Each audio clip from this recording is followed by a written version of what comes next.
Hello friends, मैं अखिल आपका summer classes में हार्दिक स्वागत करता हूँ। आज हम एक नया सब्जेक्ट शुरू करने जा रहे हैं जिसका नाम है केमिस्ट्री। केमिस्ट्री में बेसिकली 3 पार्ट्स होते हैं जिसमें हमारी केमिस्ट्री डिवाइड है। सबसे पहला पार्ट है organic chemistry, second one is physical chemistry and third one is inorganic chemistry. यहाँ पे शॉर्ट फॉर्म्स लिख दिए हैं। ऑर्गेनिक केमिस्ट्री में हम क्या पढ़ते हैं, सारे मैकेनिज्म होते हैं जो कि कार्बन और हाइड्रोजन के अराउंड रिवॉल्व करते हैं। तो ये सारा कंसेप्चुअल सब्जेक्ट है। Second one is physical chemistry. Physical chemistry में क्या होता है, ये पूरा कैलकुलेटिव सब्जेक्ट मान सकते हैं आप इसे। तो ये हमारा पूरा कैलकुलेशन बेस्ड है, इसमें भी कंसेप्ट्स होंगे। Third one is inorganic chemistry. Inorganic chemistry में थोड़ा सा कंसेप्ट और बहुत सारा रट्टा होता है, तो हम उसे बाद में करेंगे। सबसे पहले जो हम करने वाले हैं फिजिकल केमिस्ट्री। तो फिजिकल केमिस्ट्री में बहुत सारे टॉपिक्स हैं। सबसे पहला टॉपिक और सबसे बेसिक टॉपिक जो हम कर रहे हैं आज वो है मोल कंसेप्ट। तो मोल कंसेप्ट में सबसे पहली डेफिनेशन जो आती है वो आती है एटॉमिक मास यूनिट। अब एटॉमिक मास यूनिट से पहले आपको यह पता होना चाहिए कि एटम क्या चीज है। एटम वो इंडिविजुअल सबसे छोटी चीज है जो अपने आप में एग्जिस्ट कर सकती है, स्टैंड अलोन यूनिट जिसे आप बोल सकते हैं। अब ये इतनी छोटी है कि हमें इसके वेट के लिए या इसके मास के लिए एक नई यूनिट को डिफाइन करना पड़ा, जिसे हम बोलते हैं एटॉमिक मास यूनिट। अब केमिस्ट्री में ज्यादातर डेफिनेशंस हमारी रेफरेंस लेके चलती है। अब रेफरेंस भी किसका लेती है, उससे सबसे पहले कार्बन एटम का। तो एटॉमिक मास यूनिट हमारा कैसे डिफाइन हुआ है, 1/12 of the mass of carbon C12 atom. मतलब 1/12 पार्ट जो भी हमारे कार्बन एटम का मास है उसका 1/12 को हम एक एटॉमिक मास यूनिट बोलते हैं। अब इसकी यूनिट क्या होती है, बहुत ही सिंपल है, AMU। आप देखें तो ये इसकी शॉर्ट फॉर्म ही है, यही इसकी यूनिट है, AMU। Second one is relative atomic mass.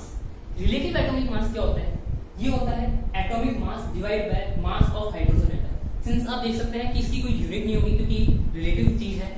तो अब ये है क्या चीज, अब आपको किसी चीज की, मैंने बोला कि जैसे हर चीज का रेफरेंस लेके चलते हैं, वैसे ही यहाँ पे हम एटॉमिक मास को अगर हम हाइड्रोजन एटम के रिस्पेक्ट में देखें तो उसे हम बोलेंगे रिलेटिव एटॉमिक मास। और आप यहाँ पे देख सकते हैं कि जो मास ऑफ हाइड्रोजन है वो नियरली 1/12 ऑफ कार्बन एटम के बराबर ही होता है। तो अब हम एटम आप समझ चुके हैं, नेक्स्ट आता है मॉलिक्यूल। अब मॉलिक्यूलर मास के लिए आपको पता होना चाहिए मॉलिक्यूल क्या चीज है। अब एटम तो आपका हो गया कार्बन, हाइड्रोजन, नाइट्रोजन, ये सब सिंपल एक एटम है। अब हम मॉलिक्यूल की बात करें तो मॉलिक्यूल क्या होगा, H2O। पानी तो आप सभी पीते हैं, तो H2O का सबको पता होगा कि H2O हमारा पानी है, वाटर। तो H2O का एक फॉर्मूला होता है, तो इस पूरे फॉर्मूले को हम एक मॉलिक्यूल बोलेंगे। तो जो एक सबसे छोटा पार्ट होगा H2O का, एक बूंद में तो बहुत सारे मॉलिक्यूल्स होंगे, तो एक सबसे छोटा मॉलिक्यूल को जो हम बोलेंगे उसका फॉर्मूला होता है H2O। तो अब इसके वेट के लिए हम डिफाइन करते हैं मॉलिक्यूलर मास। एटॉमिक मास था हमारा एक पर्टिकुलर एटम के लिए, मॉलिक्यूलर मास जो है हमारा वो है एक पर्टिकुलर मॉलिक्यूल के लिए। तो मॉलिक्यूलर मास क्या होगा, मास ऑफ वन मॉलिक्यूल। अब ये कोई बहुत बड़ा नहीं होता कि आप इसको देख सकें, बहुत छोटा होता है, ये आपकी आंख से नहीं दिखेगा। वो आप जो एक पानी की बूंद भी देखते हैं उसमें भी लाखों करोड़ों हमारे मॉलिक्यूल्स होते हैं। नेक्स्ट हमारी डेफिनेशन आती है एटॉमिसिटी।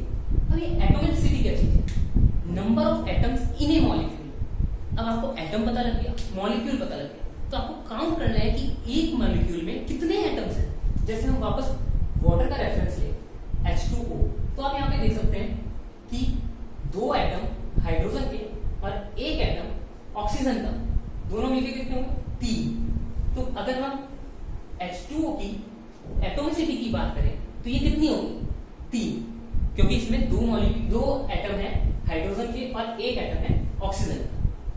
चलिए अब नेक्स्ट हमारा मोल। अब ये थोड़ी नई टर्म है, अभी तक आप बाकी सारे टर्म से थोड़े फैमिलियर होंगे। अब मोल भी हम जैसे मैंने बताया कि हर चीज का रेफरेंस होता है और कार्बन से बेहद ही प्यार है केमिस्ट्री को, तो इसमें भी सेम चीज रेफरेंस होगा कार्बन का। एक बार डेफिनेशन पढ़ लेते हैं। 1 mole amount of substance that contain as many particles as there are number of atoms in 12 gram of carbon 12। अब ये क्या चीज है, बेसिकली ये बोल रहा है कि एक मोल क्या है, एक मोल है हमारा उतने पार्टिकल्स जितने की हमारे एटम्स होंगे 12 ग्राम ऑफ कार्बन C12। तो अब आपको एक एग्जांपल से समझाता हूं मैं। मान लीजिए हमारे x एक अननोन वेरिएबल इतने ग्राम एग्जिस्ट करते हैं 12 ग्राम ऑफ कार्बन। मतलब आपके इतने एटम्स हैं 12 ग्राम कार्बन में। तो जनरली हम क्या करते हैं, 1 किलो डिफाइन करते हैं, उसमें हमारे नंबर ऑफ पार्टिकल फिक्स होते हैं। 1 किलो केले में कितने केले आएंगे फिक्स होता है? नहीं। यहाँ पे केमिस्ट्री में हम उल्टा डिफाइन करते हैं, नंबर ऑफ पार्टिकल फिक्स करते हैं और उसके अकॉर्डिंग फिर हम वेट निकालते हैं। ठीक है, तो हमने यहाँ पे पार्टिकल कितने फिक्स किए एक मोल में? एक मोल में उतने पार्टिकल होंगे जितने की 12 ग्राम कार्बन में होंगे। तो अब 12 ग्राम कार्बन तो हम रेफरेंस ले रहे हैं, तो पता भी होना चाहिए कि 12 ग्राम कार्बन में कितने एटम्स होंगे कार्बन के। तो 12 ग्राम कार्बन में जितने एटम्स होते हैं उसे हम बोलते हैं एवोगैड्रो नंबर, जिसे हम Na कैपिटल N एंड उसके पैरों में एक छोटा सा a उससे रिप्रेजेंट करते हैं। तो एवोगैड्रो नंबर, इसकी वैल्यू होती है 6.022 इंटू 10 की पावर 23। आप देख सकते हैं कितने सारे एटम्स होते हैं 12 ग्राम कार्बन। तो आप एक कार्बन के एटम को देख सकें, ये पॉसिबल नहीं है। अब नेक्स्ट आता है हमारा gram atomic mass. Gram atomic mass को हमने मॉलिक्यूलर मास पढ़ लिया, अभी ग्राम कुछ अलग सा लग रहा है। इसमें क्या है, अब हमने इसमें फिक्स कर दिया कि हम ग्राम इसकी यूनिट है। तो आपको पहले ही पता लग गया कि इसकी यूनिट क्या है, ग्राम। अब atomic mass, gram atomic mass क्या होगा, mass of 1 mole of substance in gram. अब जैसा कि मैंने बोला था कि यहाँ पे हम नंबर ऑफ पार्टिकल फिक्स कर देते हैं, तो आपको पता है कि 1 मोल कितना होता है, 6.022 इंटू 10 की पावर 23। इतने एटम्स होने चाहिए या इतने मॉलिक्यूल्स होने चाहिए। अगर आप H2 की बात कर रहे हैं तो H2 में आपको इतने Na मॉलिक्यूल्स होने चाहिए, और अकेले हाइड्रोजन की बात कर रहे हैं तो इतने एटम्स होने चाहिए। ठीक है, तो ये हो गया हमारा ग्राम एटॉमिक मास की, मतलब एक मोल मॉलिक्यूल या एटम का कितना वेट है उसे हम बोलते हैं ग्राम एटॉमिक मास। ओके, अगर आप मॉलिक्यूल के लिए डिफाइन कर रहे हैं जैसे H2 हो गया तो उसको बोलेंगे हम ग्राम मॉलिक्यूलर मास। ओके, तो अब हम एक एग्जांपल से इसको समझने का ट्राई करते हैं, आपके लिए इजी भी रहेगा। तो अब हमें दे रखा है कि हमें निकालना है 54 AMU में कितने H2O के कितने मॉलिक्यूल्स होंगे।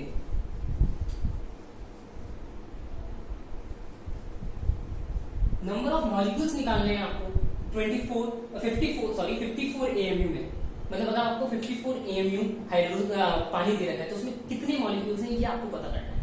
तो अब हम पहले आपको सबको H और ऑक्सीजन मींस हाइड्रोजन और ऑक्सीजन का वेट पता होना चाहिए। तो हाइड्रोजन का जो वेट, ये हम बाद में पीरियोडिक टेबल में सबके वेट एंड एटॉमिक नंबर जानेंगे। अभी के लिए मैं आपको बता देता हूँ कि हाइड्रोजन का जो वेट होता है वो 1 AMU होता है एक एटम का, और जो ऑक्सीजन का होता है वो होता है 16 AMU। ओके, तो ये आपको पता लग गया कि यहाँ पे दिख रहा है आपको 2 H2 मतलब 2 हाइड्रोजन के एटम। तो हमारा इसका वेट क्या होगा, हाइड्रोजन का वेट 1, कितने मॉलिक्यूल 2, तो एड 1 into 2 प्लस ऑक्सीजन के कितने मॉलिक्यूल हैं 1, और कितना वेट है 16, तो 16 into 1, तो ये कितना हो गया 2 plus 16 18। तो आपका आ गया कि एक मॉलिक्यूल ऑफ H2O का कितना वेट होगा 18 AMU। अब सिंपल डिवाइड है कि आपको निकालना है कितने मॉलिक्यूल्स हैं, तो मॉलिक्यूल्स इज इक्वल्स टू 54 जो कि हमारा वेट गिवन है डिवाइड बाय 18 जो कि हमारा एक मॉलिक्यूल ऑफ H2O का वेट है। तो ये कितना आएगा, ये आएगा आपका 3। अब मान लीजिए यहाँ पे आपको मॉलिक्यूल नाम पूछा जाता है कितने नंबर ऑफ एटम्स हैं, तो आपको क्या करना था, जैसा कि मैंने बताया था एटॉमिसिटी। तो आपको एटॉमिसिटी पता है पानी की कितनी है, H2O की एटॉमिसिटी होगी 3, क्योंकि इसमें 2 मॉलिक्यूल हाइड्रोजन है और 1 मॉलिक्यूल ऑक्सीजन है। तो अगर आपको पूछ दिया जाता नंबर ऑफ एटम्स कितने हैं,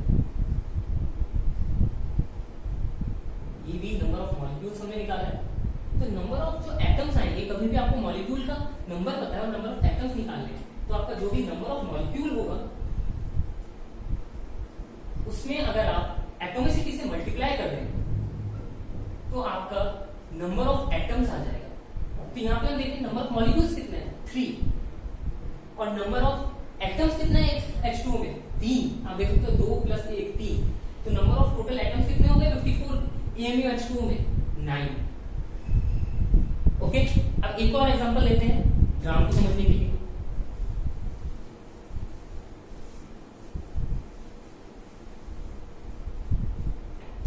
अब मान लीजिए हमें दे रखा है 88 ग्राम ऑफ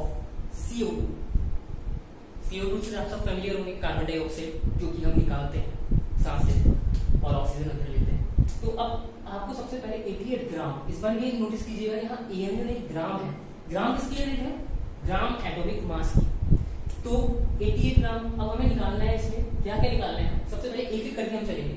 सबसे पहले हम निकालेंगे कि इसमें कितने मोल्स हैं, क्योंकि हम एक बार निकाल चुके हैं atomic mass, number of atom निकाल सकते हैं, एटॉमिसिटी निकाल चुके हैं, तो हम नंबर ऑफ मोल्स निकाल रहे हैं। तो मोल्स कितने होंगे 88 ग्राम ऑफ CO2 में? तो सबसे पहले हमें मॉलिक्यूलर मास पता होना चाहिए। तो अब हम सबसे पहले कार्बन का मैं आपको बताया था, इसका 12 AMU मास होता है एक एटम का। ऑक्सीजन तो मैं आपको पहले ही बता चुका हूँ 16 AMU होता है। सिंस हम अभी ग्राम में डील कर रहे हैं तो हम एक मोल का मास लेंगे, जो कि मैं आपको बता चुका हूँ। तो मोल का मास क्या होगा? सेम है, कार्बन के एक मोल का मास क्या होगा? 12 ग्राम। सिंपली बस यूनिट चेंज हुई है, वेट सेम रहेगा। तो पहले AMU था एक एटम के लिए, एक मोल के लिए क्या हो गया? 12 ग्राम। 12 ग्राम और ऑक्सीजन का कितना हो गया? 16 ग्राम। बट आप देखिए यहाँ पे दो मॉलिक्यूल हैं, दो एटम है, सॉरी दो एटम है ऑक्सीजन के। तो 16 इंटू 2, 12 इंटू 1, क्योंकि वो एक ही था। तो ये कितना हो गया? 12 प्लस 32 विच इज 44। तो 44 ग्राम हमारा इसका एक मोल का मास हुआ। CO2 के 1 मोल का जो हमारा वेट हुआ वो है 44 ग्राम। अब हमें निकालना है कितने नंबर ऑफ मोल्स है। अब आपको जब एक मोल का मास पता लग गया और आपको दे रखा है 88 ग्राम आपका ऑक्सीजन CO2 है, तो आपको number of moles simple divide से मिल जाएंगे। नंबर ऑफ मोल्स क्या होगा? 88 डिवाइड बाय 44। तो ये कितना आएगा? सिंपली 2 आ जाएगा। तो आपको नंबर ऑफ मोल्स पता लग जाएगा। अब हम एक मोल्स और एटम्स में कन्वर्जन के लिए और ग्राम और AMU कन्वर्जन के लिए एक चीज बताना भूल गया, वो है ये वाला पार्ट। ये बहुत ही इंपॉर्टेंट है, इसकी वैल्यू आप रट लीजिए, याद कर लीजिए, जो भी मानिए, ये बहुत इंपॉर्टेंट है। तो 1 ग्राम इक्वल्स टू NaAMU, दोनों के दोनों मास की यूनिट है, ये आपको पता है। और Na क्या है? Avogadro number. इसकी कोई यूनिट नहीं होती, क्योंकि तो एक नंबर है। कभी आपने देखा 2 की कोई यूनिट है? नहीं ना। तो बस एक ही नंबर है, इसकी कोई यूनिट नहीं होती। तो 1 ग्राम में कितने AMU होते हैं? जैसे हम बोलते हैं 1 किलो में 1000 ग्राम होते हैं, तो 1 ग्राम में NaAMU होते हैं। Na की वैल्यू 6.02 × 10⁻23, इतने AMU होते हैं। अब आप इसको रिवर्स कन्वर्जन करेंगे तो 1 AMU में कितने होंगे? 1/Na ग्राम। इसकी भी हम वैल्यू याद करके रखते हैं 1.66 × 10⁻24, क्योंकि ये बहुत छोटा है, इसलिए हम इनका कन्वर्जन देखेंगे। तो नंबर ऑफ मोल्स पता लग गए। अब आपको मोल्स पता है, आपको ये भी पता है कि अगर मोल से मॉलिक्यूल निकालना हो, या फिर अगर आपका एटम है तो एटम से एटम निकालना है, तो हम क्या करेंगे?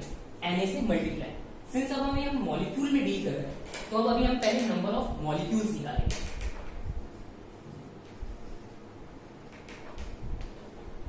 नंबर ऑफ मॉलिक्यूल्स, तो नंबर ऑफ मॉलिक्यूल्स कितने होंगे? अब आपको पता है कि 2 मोल है। अब आपको यहाँ पे मैंने बताया था कि 1 मोल में कितने मॉलिक्यूल होते हैं? 6.2022 × 10⁻23। तो सिंपली हम इसे Na से मल्टीप्लाई कर देंगे। अब हम यहाँ मल्टीप्लाई करके देख रहे हैं, सिंपल कैलकुलेशन आप भी कर सकते हैं। तो हम यहाँ पे बोलेंगे कि 2 Na मॉलिक्यूल्स हैं हमारे पास 88 ग्राम ऑफ CO2। ओके, अब हम यहाँ पे एटॉमिसिटी को भी कंसीडर कर लेते हैं। अब आपसे पूछा जाए कि नंबर ऑफ एटम्स कितने हैं, चलो ये बता दो। नंबर ऑफ एटम्स, तो आपको नंबर ऑफ मॉलिक्यूल्स पता है, मॉलिक्यूल्स पता है। अगर एटॉमिसिटी पता लग जाए तो आपको नंबर ऑफ एटम्स भी पता लग जाएंगे। तो एटॉमिसिटी क्या होगी इसकी? CO2, 1 कार्बन का एटम, 2 ऑक्सीजन का एटम, टोटल कितने हुए? 3। तो एटॉमिसिटी क्या होगी? 3। तो अगर आप 2Na को 3 से मल्टीप्लाई कर दो, जो कि इसकी एटॉमिसिटी है, तो आपके पास आया 6Na, जो कि इसके नंबर ऑफ एटम्स है। तो बेसिकली आज हमने थोड़ा बेसिक कवर किया है, सारे सभी मोल कंसेप्ट का पूरा बेसिक कवर कर लिया है। अभी आगे के बेसिक हम आगे डेफिनेशंस आगे पढ़ेंगे, थोड़े क्वेश्चंस करेंगे, थोड़ी और नई डेफिनेशंस देखेंगे। तो बने रहिए आप समर क्लासेस के साथ। प्लीज अगर अच्छा लगे तो सब्सक्राइब कीजिए, लाइक कीजिए। Thank you.